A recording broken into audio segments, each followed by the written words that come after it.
Yo voy a empezar pidiéndole un favor. Mire los retratos que presiden esta sala. Monárquicos y republicanos, creyentes y ateos, catalanes y castellanos y otros lugares de España. Juntos los distintos forjaron una nación de ciudadanos libres e iguales. Sí, ahí está también Manuel Fraga, del que usted insinuó civilinamente el otro día que no había votado la Constitución. ¿Por qué lo hizo? Yo me quedé pensando. Una mezcla de desprecio a la verdad y de sectarismo. A usted esta alineación, tan ancha y realmente transversal, no le gusta. En su muro particular solo cuelgan los retratos de los que considera suyos, los rostros de su bloque, 7 pongamos. Presidente Sánchez, el prófugo Puigdemont, el sedicioso Junqueras, el secuestrador Otegi, la comunista Díaz, aunque ahora está de capa caída, mejor la también comunista además separatista Pontón, quizá un tal Galindo, verificador experto en guerrillas, y me faltaría uno, venga, usted mismo. Y ahora, mire ese otro cuadro, me alegra que lo haya citado el portavoz socialista, es el abrazo. Es el símbolo de la concordia, de aquella conmovedora concordia constitucional que alumbró los años más justos y fértiles de la historia de España a esta corrosiva discordia destituyente que ustedes promueven, del abrazo de la transición al abrazo entre Sánchez y Puigdemont. Y yo le pido, y seguro que lo hará en su réplica, que nos cuente cuándo se va a producir la ansiada foto, cuando por fin haya encarrilado la amnistía. Se lo he dicho ya 2 veces, pero mi deber, mi obligación es repetirlo. Podrán aprobar la amnistía, pero no podrán obligar a los tribunales a aplicarla. Hay algo por encima de esta Cámara, incluso por encima del señor Sánchez, que es la Constitución y el derecho europeo.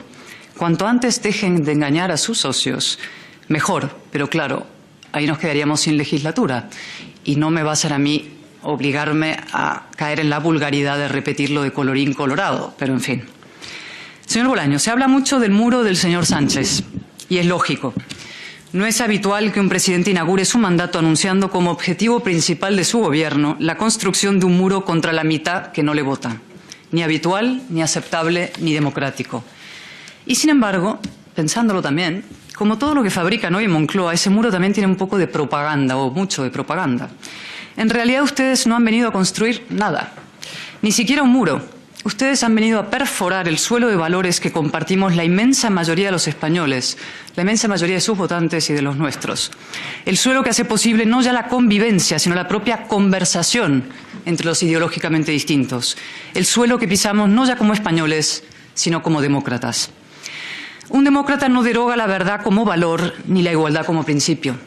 Un demócrata no compra su investidura a cambio de impunidad para golpistas y malversadores y en Suiza. Un demócrata no pacta con un partido que lleva asesinos en sus listas.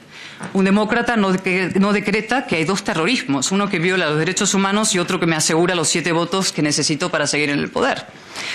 Un demócrata no ataca y señala a los jueces y mucho menos legisla contra jueces concretos, como pretenden hacer ustedes con la ley de enjuiciamiento criminal.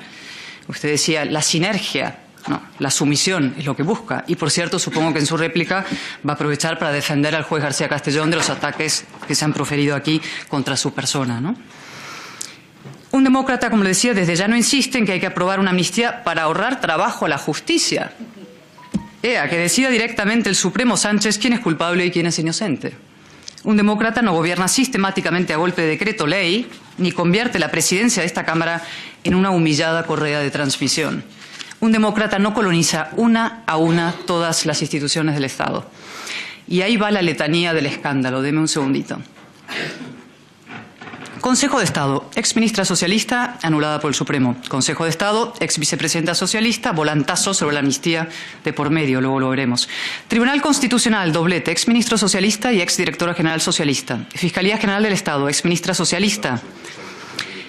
Su sucesor no idóneo declarado por el Consejo General del Poder Judicial. El CIS, exsecretario de Estudios y Programas Socialistas, más gasto que nadie, menos aciertos que nadie. CNI, exsecretaria de Estado Socialista. AENA, exdiputado socialista. Red Eléctrica, exministra socialista. CNMC, exmarido de vicepresidenta socialista. CNMV, exmarido de vicepresidenta socialista, el mismo de la misma. INE, exsecretario de Estado Socialista. Renfe, exsecretario general socialista. Indra, exjefe de gabinete ministro socialista. Ispasat, exministro socialista. Agencia F, exsecretario de Estado Socialista. Correos, exsecretario de Estado Socialista. Paradores, exministra socialista. Hipódromo, exdiputado socialista, y seguro que se me queda alguno. Y luego proponen descolonizar los museos. Hay que reconocerles el sentido del humor. Pero sobre todo, señor Bolaños, un demócrata lo que no hace es de la permanencia en el poder su fin último y de la polarización el medio para conseguirlo. Insisto, el poder como único fin y la polarización como programa. Señor Bolaños, la Constitución de 1978 se fundó desde y para la concordia entre los españoles. Su gobierno se ha fundado desde y para la discordia entre los españoles. Se lo voy a decir con claridad porque sé que lo aprecia. Como ustedes no pueden gobernar por adhesión, han decidido gobernar por odio. Su coalición es en realidad una suma utilitarista de odios. El odio a España de sus socios y el odio suyo a la mitad de España. Vamos a ir por partes. El odio a España de sus socios. No hace falta que me explaye. Ellos mismos lo enarbolan con orgullo. Bildu. Lo decía el viernes el lehendakari Urkullu, lástima que en su despedida, claro, la historia del PNV es complicada. Decía, Bildu apoya una estrategia de violencia que dictaba quién sobraba y quién no. Efectivamente. Bildu no solo aspira a destruir España, cada cual con sus delirios, lo peor es que no abjura de los hechos de ETA, las bombas, el tiro en la nuca.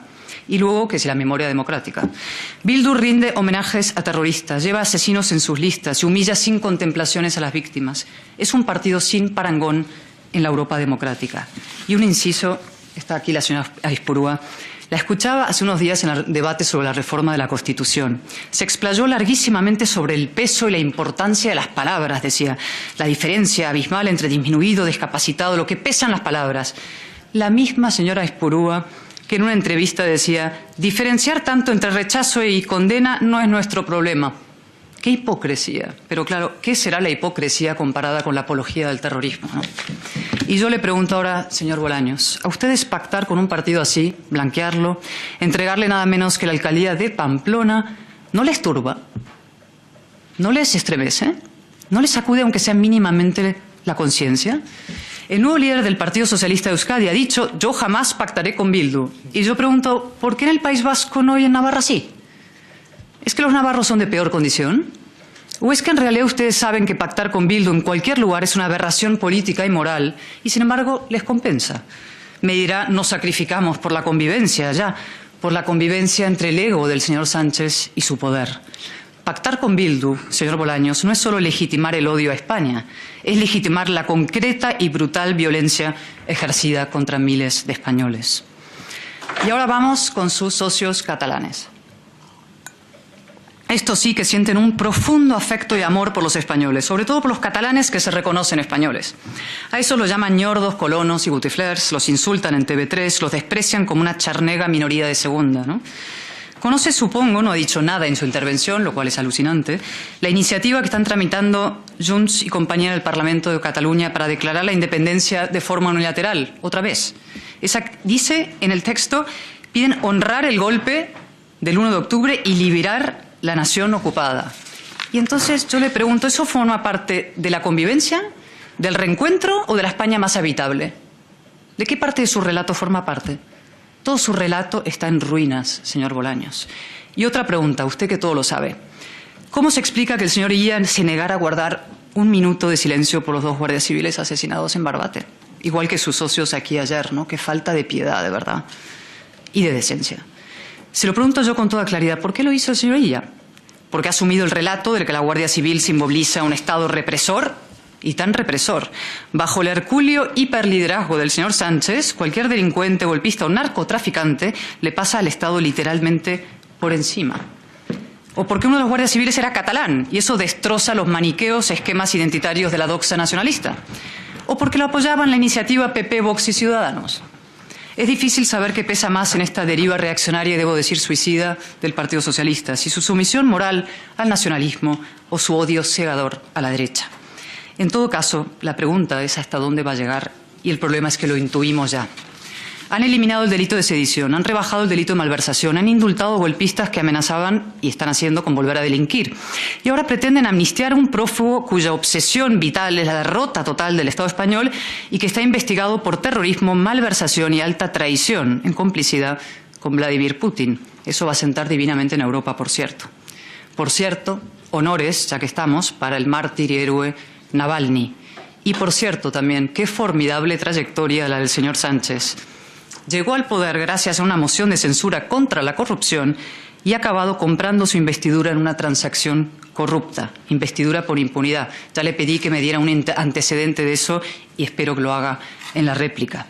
Y ahora hay algo más, señor Bolaños. Corrupción. Comisiones millonarias en la compra de mascarillas. En el punto exacto donde se cruzan el Gobierno socialista y el Partido Socialista, en la figura de José Luis Ábalos, que era ministro de Transporte y secretario de organización del partido. Y ahí están también, bueno, Coldo, el hombre para todo, y para todo es para todo, del señor Ábalos, el señor Santos Cerdán, que aparece muñidor con usted eso de la amnistía. Qué curioso, siempre los mismos, ¿no? El núcleo duro del señor Sánchez. Podría llamarlo el núcleo ultra, porque sé que es una palabra que a usted le gusta, pero dejemos el núcleo duro. Y yo hoy doy por hecho que el señor Ábalos va a dejar, si no ha dejado ya, su escaño. Pero la pregunta es, ¿por qué no lo dejó en el momento en que lo destituyeron? No me diga que el señor Sánchez lo sabía y lo mantuvo de diputado. ¿Eso sabe lo que significaría? Le convertiría al señor Sánchez en cómplice de la peor corrupción, la que se lucra con la enfermedad, con el dolor y con la muerte. Y usted, que lo sabe todo, estoy segura que lo va a aclarar en su réplica. Que nos diga, por favor, todo lo que sabe de este caso. Y le voy a pedir también otro favor, que es que se ahorre el ventilador.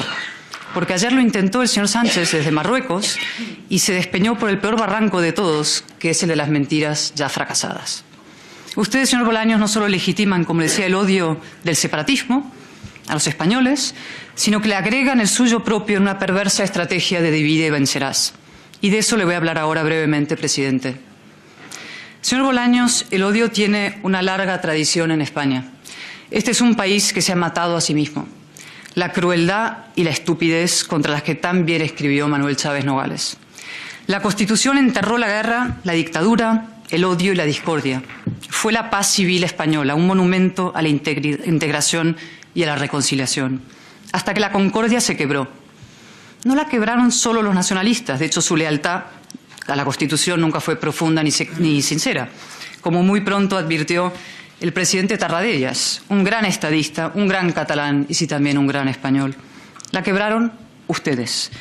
Hay en la historia democrática de España una línea, una cicatriz perfectamente dibujada. De aquel pacto del Tinel promovido por el señor Maragall para excluir al Partido Popular, a la ruptura de los consensos alentada por el señor Zapatero con sus negociaciones con ETA y su impulso a un estatuto inconstitucional en Cataluña, al sectario no es no del señor Sánchez contra el señor Rajoy, a su moción de censura en connivencia con quienes venían de dar un golpe de Estado 6 meses antes, a esta sucia amnistía a cambio de impunidad. Solo falta por saber cuál será la siguiente parada. Y hoy sí me tiene que contestar porque es el momento y es el lugar. ¿Van ustedes a promover un referéndum en Cataluña como propone ese sherpa de la mutación constitucional y aliado y amigo de Nicolás Maduro llamado Zapatero? ¿Bajo qué trampa jurídica y retórica? ¿Será esta legislatura para intentar salvarla o como traca final? Y luego hablan de convivencia. En España, señor Bolaños, el odio de la izquierda a la derecha es mucho más poderoso que su amor a la igualdad. Y cuando habla de reconciliación son ustedes los que deben empezar por reconciliarse con la idea, insisto, de la igualdad y con la idea de España.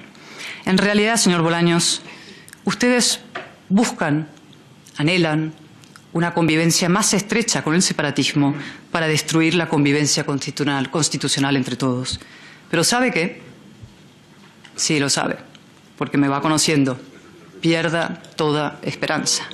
Podrá seguir horadando los valores que compartíamos y practicando el viejo y lúgubre cainismo español, pero se hundirán solos.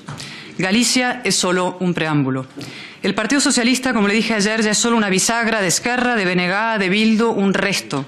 Y un resto ahora asediado por oscuras sospechas de corrupción, que empieza a desprender ese inconfundible hedor de la descomposición.